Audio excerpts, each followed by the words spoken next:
Hello guys, welcome back to this channel let success. आज इस video में हम लोग बहुत ही इंपॉर्टेंट वोकेबलरी के बारे में डिस्कस करेंगे। और इसमें जो भी वोकेबलरी को यूज किया गया है वह कहीं ना कहीं एग्ज़ाम में या तो पूछी जा चुकी है या फिर उसके पूछे जाने के बहुत ज़्यादा चांसेस हैं। और ये बहुत ही ज़्यादा सिलेक्टेड मैं वोकेबलरी आपके सामने प्रेजेंट कर रहा हूँ। तो प्लीज़ आप इस चैनल से जुड़े रहिए और प्लीज़ इसको शेयर भी करिए ताकि यह चैनल और भी लोगों के पास पहुंच सके जिसको इसको और जिसके इसकी ज़रूरत है बेसिकली। तो चलिए आज की क्लास हम लोग स्टार्ट करते हैं। आज का फर्स्ट वर्ड है हमारा ट्रैम्पल, और जो कि एक वर्ब की तरह यूज किया जाता है ट्रैम्पल को। तो देखते हैं इसका मतलब क्या होता है। इसका मतलब होता है ठोकर मारना या फिर किसी चीज़ को, किसी के प्रस्ताव को ठुकरा देना या फिर उसको रौन देना या फिर निगलेक्ट कर देना। तो टू इग्नोर समबडीज फीलिंग और right and treat them as if they are not important. मतलब किसी की भावनाओं को इस तरीके से उसको ठुकरा दिया जाना कि जैसे कि वह उसका कोई इम्पोर्टेंस ही नहीं है उसकी लाइफ में, इस तरीके से उसको नकार देना। तो तो वह वर्ड क्या होगा? ट्रैम्पल। तो वहाँ पे यूज करेंगे ट्रैम्पल को। देखते हैं इसके सिनोनिम्स क्या हैं। इनक्रोच। इनक्रोच का मतलब होता है अतिक्रमण करना या फिर किसी चीज़ को हटा देना, उस जगह से हटा देना या फिर उसको निगलेक्ट कर देना। ग्राइंड, पीसना। स्क्वैश, बहुत अच्छा वर्ड है स्क्वैश, मतलब उसको निरस्त कर दिया जाना एक तरीके से। इनफ्रिंज, यह भी अच्छा शब्द है। डिसरिगार्ड, ट्रीट डिसरेस्पेक्टिवली, मतलब किसी को अनादर के साथ इसको ट्रीट करना। तो these are the synonyms of trample. देखते हैं इसके एंटोनिम्स क्या हैं। एंटोनिम्स हैं इसके concern, respect, heal, cure and aid. Aid का मतलब होता है किसी को हेल्प करना या फिर उसकी सहायता करना। क्योर का मतलब वेरी कॉमन वर्ड है, किसी को क्योर करना है, उसकी सहायता हेल्प कर देना। सेम हील भी यहाँ पे शब्द है, उसको मरम्मत कर देना एक तरीके से, किसी चीज़ की मरम्मत करना है, उसका सपोर्ट कर देना। रिस्पेक्ट, कंसर्न, उसकी चिंता करना, उसका आदर करना। So these are the antonym of the word trample. समझ गए होंगे आप ट्रैम्पल का मतलब। और समझते हैं इसको एग्जाम्पल के through. The workman trampled on my flower bed. तो वर्कमैन, काम करने वाले व्यक्ति ने मेरे फूलों के बिस्तर को एक तरीके से बर्बाद कर दिया या फिर उसको तोड़ दिया, रौंद दिया, जो भी आप कहें। तो इस एग्जाम्पल से आप इसको और अच्छे से समझ सकते हैं। The workman trampled on my flower bed. तो वर्कमैन ने, काम करने वाले व्यक्ति ने, उसके फूलों भरे बिस्तर को क्या कर दिया? ठोकर मार दिया, फिर उसको बर्बाद कर दिया। तो आई होप आपको ये वर्ड समझ में आ गया होगा ट्रैम्पल। चलते हैं हमारे नेक्स्ट मीनिंग की ओर। नेक्स्ट वर्ड हमारा डिसडेन। बहुत ही अच्छा शब्द है जो कि कई बार एग्जाम में पूछा जा चुका है। डिसडेन। डिसडेन एक नाउन की तरह यूज होने वाला वर्ड है जिसका मतलब होता है किसी का तिरस्कार करना या फिर उसकी बेइज्जती कर देना, अवहेलना कर देना। So this is the word disdain. The feeling that someone or something is unworthy of one's respect. मतलब किसी व्यक्ति की फीलिंग्स, भावनाएं जो उसके लिए क्या है? वर्थलेस है, मतलब उसकी कोई वैल्यू नहीं है। देखते हैं इसका सिनोनिम्स क्या है। सिनोनिम्स है कंटेम्प्ट। कंटेम्प्ट का मतलब होता है किसी का निंदा कर देना, किसी की आलोचना करना। ऐसे बोलते नहीं, हम जनरल वर्ड्स में बोलते हैं कंटेम्प्ट टू कोर्ट हो गया, मतलब कोर्ट की अवहेलना होगी, कोर्ट का तिरस्कार कर दिया गवर्नमेंट ने और इसको कोर्ट की बात ना मानते हुए कोई भी ऑर्डर पास कर दिया। सो कंटेम्प्ट ऑफ कोर्ट हो गया। सो this is the important word contempt. Antipathy. Antipathy का मतलब होता है कोई भी काम करना अनिच्छा से करना। जब किसी की इच्छा नहीं होती किसी काम करने की तो वह बिना मन से किया हुआ काम एंटीपैथी। डिफियंस। डिफियंस का मतलब होगा यहाँ पर किसी का अनादर कर देना। तो ये भी बहुत ही अच्छा वर्ड है, डेफियंस। एंड देखते हैं नेक्स्ट वर्ड क्या है। मेलाइस। मैलिश। मैलिश का मतलब होता है किसी के मन में किसी के प्रति द्वेष होना, घृणा का भावना होना। So this is the word malice. Audacity. Audacity का मतलब होता है किसी का अक्कड़ होना, मतलब अकड़ दिखाना, किसी के सामने अकड़ दिखाना। So this is the very important word audacity. And next last important word repugnance. Repugnance का मतलब भी होता है यहाँ पर घृणा करना। ठीक है, तो आई होप आपको ये वर्ड्स के सिनोनिम समझ में आ गए होंगे। So these are the synonyms of the word disdain. और देखते हैं इसके एंटोनिम्स क्या हैं। तो ठीक है, आपको समझ में आ रहा होगा मुझे ऐसा लग रहा है। Enforcement, affection, admiration and respect, मतलब किसी का सम्मान करना, उसका प्रशंसा करना और उसके साथ सहमति देना, मतलब उसका एक तरीके से प्रेज कर देना। So these are the antonym of disdain. देखते हैं इसको और अच्छे समझते हैं एग्जाम्पल के थ्रू। एग्जाम्पल क्या कहता है हमारा? एग्जाम्पल कह रहा है criminal have massive disdain for a law, मतलब ये वर्ड एज अ नाउन को यूज़ करना है हमको, ये एक नाउन की तरह यूज किया जाता है। Criminal have massive disdain for the law, मतलब ये किसी क्रिमिनल ने कानून का एक तरीके से मजाक बना के रख दिया, बहुत ही बड़ा मजाक बना के रख दिया है यहाँ पर। तो यहाँ पर डिसडेन का वर्ड, डिसडेन को यूज किया जाएगा। चलते हैं नेक्स्ट मीनिंग की ओर, क्या है हमारी इम्पोर्टेंट।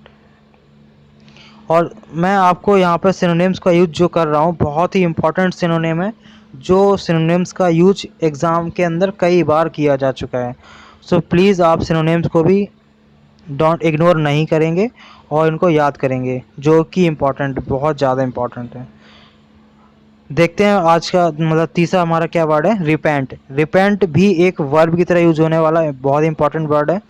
रिपेंट का मतलब होता है किसी चीज़ का पछतावा होना, या फिर उसको एक्सप्रेस सिंसियर रिग्रेट, मतलब किसी चीज़ का बहुत ही ज़्यादा हर्ट, मतलब दिल से उसके लिए क्या होना, बहुत ज़्यादा पछतावा होना, मतलब दिल से एकदम दुखी होना। फील और एक्सप्रेस सिंसियर रिग्रेट और remorse about one's wrong doing, मतलब किसी ने अगर कोई गलत काम किया है तो उसका रियलिटी के साथ पछतावा होना जब इंसान को होता है, तो वहाँ पे वर्ड रिपेंट को यूज किया जाता है। तो सिनोनिम्स क्या होगा हमारा, देखते हैं। डिप्लोर, फर्स्ट है डिप्लोर, बहुत ही बढ़िया शब्द है। डिप्लोर का मतलब होता है यहाँ पे विलाप करना, एक तरीके से दुख प्रकट करना अपना। अपोलोजाइज का मतलब होता है किसी से क्षमा मांग लेना या प्रायश्चित करके क्षमा मांगना। और देखते हैं नेक्स्ट, एटोन, बहुत ही अच्छा शब्द है, कई बार एग्जाम में जाके पूछा जा चुका है एटोन। एटोन का मतलब होता है प्रायश्चित करना, किसी किसी भी चीज़ का प्रायश्चित करना। और देखते हैं र्यू, र्यू का मतलब होता है शोक, पछतावा करना, शोक होना। और ये तो बहुत कॉमन वर्ड है। बी असेम्ड, मतलब लज्जा आना, शर्म से पानी पानी होना। और देखते हैं लेमेंट, लेमेंट का मतलब होता है यहाँ पर विलाप करना। तो आई होप आपको ये सब समझ में आ गए होंगे, बहुत ही इंपॉर्टेंट वर्ड्स हैं। एंटोनिम्स देखते हैं इसके क्या है एंटोनिम। एंटोनिम है हमारा praise, compliment and be happy.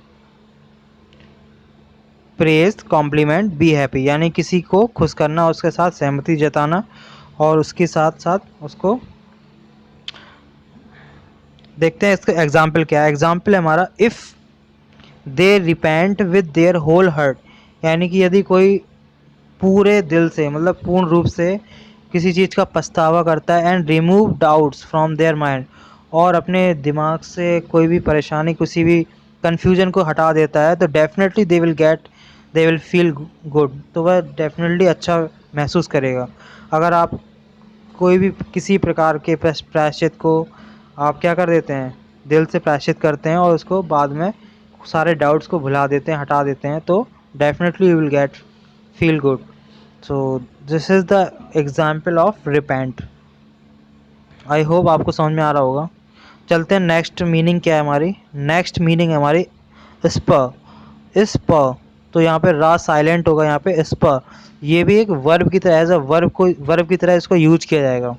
देखते हैं इसका मतलब क्या होगा। गिव एन इंसेंटिव और इनकरेजमेंट, यानी किसी को प्रोत्साहन कर देना, किसी को प्रोत्साहित करना। So this is the word spur, प्रोत्साहित करना। देखते हैं सिनोनिम्स क्या है। स्टिमुलेट करना, किसी को बूस्ट कर देना, एक तरीके से इसमें स्पार्क करना।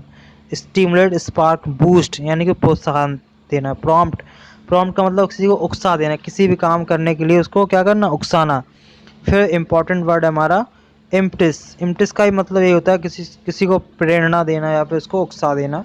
इन्फ्यूज़न, इन्फ्यूज़न भी अच्छा शब्द है, किसी को एकदम प्रॉम्प्ट कर देना, मतलब उसको उकसाना, किसी काम के लिए अर्ज करना, प्रोत्साहित करना। So these are the synonyms of spur. Antonyms क्या होंगे। एंटोनिम्स है इसका डिसवेड। डिसवेड का मतलब होता है किसी को हतोत्साहित कर देना, मतलब उसको नेगेटिविटी दे देना, मतलब अच्छा काम कर रहा है बट उसको मोटिवेट करके, डीमोटिवेट करके उसको नेगेटिव डायरेक्शन में ले जाना। सो डिसवेड। एंड नेक्स्ट क्या है, हॉल्ट। हॉल्ट मतलब उसको एक तरीके से ख़त्म कर देना या फिर रोकथाम लगा देना काम में। और नेक्स्ट हमारा वर्ड है डिसइंसेंटिव। डिसइंसेंटिव का मतलब क्या होगा, उसको कोई प्रकार का लाभ ना होना। जब उसको लाभ नहीं होगा तो वह क्या होगा, हतोत्साहित हो जाएगा, उसका काम में मन नहीं लगेगा। So this is the disincentive. और नेक्स्ट तो आप सभी लोग जानते हैं, वेरी कॉमन वर्ड है डिस्करेज। समझते हैं एग्जाम्पल क्या है। Her difficult childhood, 1 minute, her difficult childhood spurred her on to succeed. यानी कि उसके जो बचपन का कठिन समय था, बहुत ही ज़्यादा उसको प्रोत्साहित करने वाला था, जिससे उसको बाद में उसको क्या मिली, सफलता मिली। जब कोई व्यक्ति अपने कठिन समय में प्रोत्साहन के साथ काम करता है तो डेफिनेटली उसको क्या मिलता है, सफलता मिलती ही मिलती है। So this is the word spur. चलते हैं नेक्स्ट वर्ड की ओर। नेक्स्ट वर्ड है हमारा इम्पीडिमेंट। इम्पीडिमेंट का मतलब होता है यहाँ पर रुकावट होना या फिर किसी चीज़ का अवरोध उत्पन्न होना। जब किसी काम में हमारे रुकावट आ जाती है तो वहाँ पर इम्पीडिमेंट का यूज करते हैं। इम्पीडे जो कि एक नाउन की तरह यूज होने वाला वर्ड है। देखते हैं इसका मतलब, अ हिंड्रेंस और ऑब्स्ट्रक्शन इन डूइंग समथिंग। रुकावट या अवरोध होना। सिनोनिम्स क्या होंगे, रेस्ट्रिक्शन, लिमिटेशन, डिटेरेंट। डिटेरेंट भी बहुत ही बढ़िया शब्द है, इसका मतलब होता है बचाव करना, किसी चीज़ का बचाव करना या रोकथाम कर देना। ठीक है, तो चल देखते हैं नेक्स्ट क्या है, इनकम्बरेंस। इनकम्बरेंस ही बहुत ही अच्छा शब्द है। इसका मतलब होता है किसी, जैसे बेसिकली इसका मतलब होता है बोझ या भार या बाधा उत्पन्न होना। जब किसी काम में बोझ आ जाता है, मतलब एक तरीके से बाधा आ जाती है, तो वह काम रुक जाता है हमारा। सो वहाँ पर इस वर्ड का यूज करेंगे इनकम्बरेंस। नेक्स्ट हमारा वर्ड है ऑब्स्ट्रक्शन, मतलब ऑब्स्टिकल आना, किसी काम में रुकावट आ जाना। So this is the obstruction. So these are the synonyms of the word impediment. Antonyms क्या होंगे इसके, बूस्ट, स्टिमुलेशन एंड सपोर्ट। ठीक है, तो बूस्ट कर देना, उसको प्रोत्साहित करना है, सपोर्ट करना। So these are the antonyms of impediment. याद हो गया होगा आपको इम्पेडिमेंट नाउन। मैं कई बार इसको बार बार रिपीट कर रहा हूँ ताकि आपको ये वर्ड याद हो जाए। देखते हैं इसको एग्जाम्पल क्या कह रहा है। The biggest impediment to using solar energy is the up front cost of the panel and their installation. मतलब कि कहने का मतलब है, जब कोई हम लोग सोलर प्लांट्स को या फिर सोलर पैनल को इंस्टॉल करते हैं और इसको इंस्टॉल करके अपने छतों पर लगाया जाता है, तो उसकी कॉस्ट बहुत ज़्यादा हो जाती है। तो सबसे बड़ी प्रॉब्लम यही इसके लिए होती है कि इसकी एक तो कॉस्ट और इंस्टॉलेशन में जो प्रॉब्लम आती है, यही उसका कारण है कि इसकी वजह से उसकी क्या हो रहा है कि वहाँ पर ज़्यादा लोग उसको यूज नहीं कर पा रहे, ज़्यादा प्रॉब्लम होती है इसको। यही चीज़ें रुकावट आ जाती हैं उसके काम में। इंस्टॉलेशन और कॉस्ट की वजह से यह काम रुकावट की तरफ बढ़ जाता है सोलर पैनल का। देखते हैं हमारा नेक्स्ट वर्ड्स क्या है, नेक्स्ट मीनिंग हमारी। Next and last, very important, minish, जो कि एक नाउन की तरह यूज होने वाला वर्ड है, मिनिश। देखते हैं इसका मतलब क्या होता है, खतरा होना। अ पर्सन और things that is likely to harm and damage. मतलब कोई भी चीज़ जो आपके लिए खतरा बन जाए, तो वह एक वर्ड यूज करेंगे मिनिश को। देखते हैं सिनोनिम्स क्या है इसका। सिनोनिम्स हमारा डेंजर, खतरे में डाल देना। इम्पेरिल, इम्पेरिल का मतलब होता है किसी को जब कोई आपदा आती है या फिर कोई खतरे में आ जाता है। हजार्ड, हजार्ड का भी मतलब होता है जोखिम उठाना, यानी कि जोखिम उठा देना।